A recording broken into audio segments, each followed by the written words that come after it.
Hello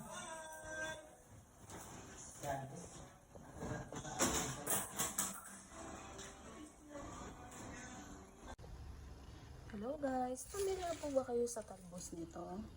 Ito yung talbos ng red mung beans. Sa Kapampangan ay tinatawag na kopis. Yung kopis naman ay similar sa munggo, yung kulay red. Dito sa amin sa Pampanga, kinakain po yung talbos niya. Ginigisa siya sa isda or ako naman is gigisa ko siya sa hipon. Yan.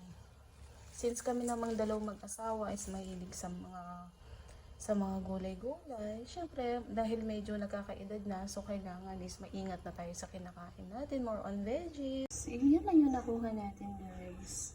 Sa dami nung yan lang nakuha natin. Ayan, guys. Igigisa lang muna natin yung hipon.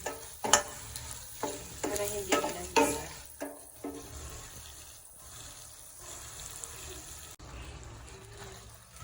Saka lang natin ilalagay yung gulay.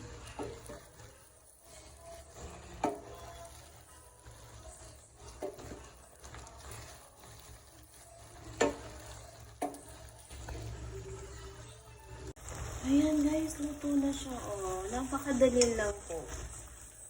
Walang kahirap-hirap. Pero healthy.